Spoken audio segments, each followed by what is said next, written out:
कुछ कहानियां सिर्फ सुनने सुनाने के लिए नहीं होती, वो असल में चेतावनियां होती हैं। सदियों पुरानी चेतावनियां जो हमें बताती हैं कि अंधेरे में क्या क्या छुपा हो सकता है।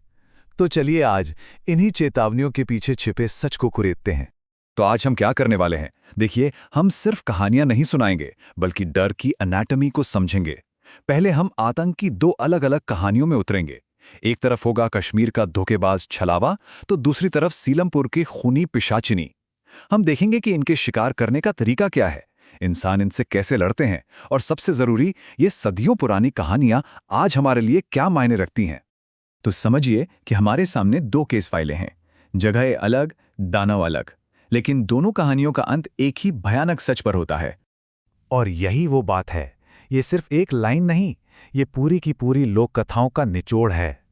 ये वो चेतावनियां हैं उन खतरों के बारे में जिन्हें हम शायद भूलते जा रहे हैं। तो चलिए हमारी पहली केस फाइल खोलते हैं। ये हमें ले चलती है कश्मीर की बर्फीली वादियों में। कहानी है एक ट्रिप की, जो बहुत बहुत भयानक मोड़ लेने वाली थी। इस कहानी का जो विलन है वो है छलावा। अब ये कोई आम भूत प्रेत नहीं है, ये एक धोखेबाज है, एक शातिर शिकारी जो किसी की भावनाओं का इस्तेमाल उसी के खिलाफ करता है। तो कहानी आगे कैसे बढ़ती है? बहुत तेजी से एक मजेदार रोड ट्रिप देखते ही देखते जिंदा रहने की जंग बन जाती है। बस एक छोटी सी गलती। ध्रुव ने चेतावनी दी थी लेकिन किसी ने सुना नहीं, और बस यही गलती उन्हें सीधे खतरे के मुंह में धकेल देती है। आग से एक बार तो बच जाते हैं, लेकिन वो चीज उनका पीछा नहीं छोड़ती। वो नितिन पर कब्जा कर लेती है और आखिर में ग्रुप में से एक की जान चली जाती है। और फिर आता है वो पल जब धोखा एक सीधी धमकी में बदल जाता है। ये शब्द छलावा के थे, नितिन से कहे गए। इसी एक पल में सारा भ्रम टूट जाता है और खौफनाक हकीकत सामने आ जाती है। चलिए अब रुख करते हैं हमारी दूसरी केस फाइल की तरफ। यहां खतरा बिल्कुल अलग है। ये सिर्फ बाहर से हमला नहीं करता, ये तो घर के अंदर घुस आता है। यहां हम बात कर रहे हैं पिशाचिनी की। छलावा जो बाहर से हमला कर रहा था, उसके बिल्कुल उलट। पिशाचिनी का मकसद एकदम साफ है, इंसानों को खाना और अपनी नस्ल को आगे बढ़ाना। ये कहानी है घुसपैठ की, लालच की और एक परिवार के अंदर से खोखला हो जाने की। विवेक की बस एक गलती, एक शॉर्टकट उसके पूरे परिवार की तबाही का कारण बन जाती है। देखिए, पिशाचिनी सिर्फ मारती नहीं है, वो परिवार का हिस्सा बनती है, उसे अंदर से सड़ाती है और फिर खत्म कर देती है। तो अब हमारे पास दो तरह के दानव हैं, एक है बाहरी दुश्मन और दूसरा घर के अंदर का भेदी। चलिए अब इनकी चीर फाड़ करते हैं और देखते हैं कि इनके दहशत फैलाने के तरीके कितने अलग अलग हैं। यहां सबसे जरूरी बात समझने वाली ये है कि इनके तरीके और इनके मकसद दो बिल्कुल अलग तरह का डर पैदा करते हैं। छलावा आपकी दया का फायदा उठाकर आपको तड़पाता है, वहीं पिशाचिनी दया और आकर्षण दोनों का इस्तेमाल करके घुसपैठ करती है।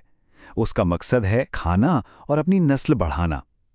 एक चीज कॉमन है, दोनों आग से डरते हैं, लेकिन उनसे निपटने के तरीके फिर भी अलग हैं। और यही इन दोनों के बीच का सबसे बड़ा फर्क है।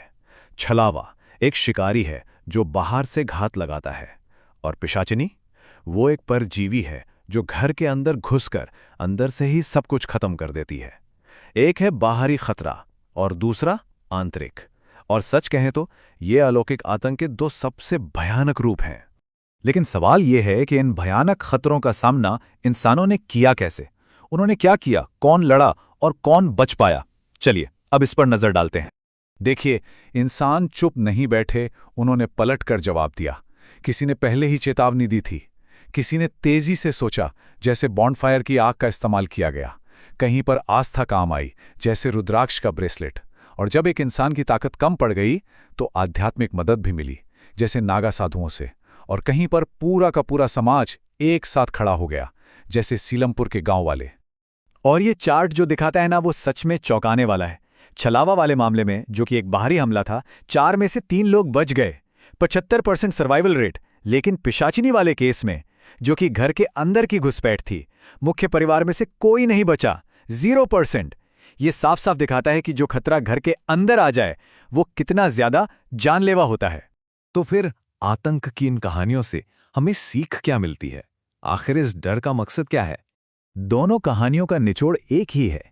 सबसे बड़ा खतरा पुरानी चेतावनियों को नजरअंदाज करने में है और सुनसान जगहों पर आंखें बंद करके किसी पर भी भरोसा कर लेने में है। विवेक का शॉर्टकट लेना और नितिन का उस अनजान लड़की पर तरस खाना, दोनों ही फैसले जानलेवा साबित हुए।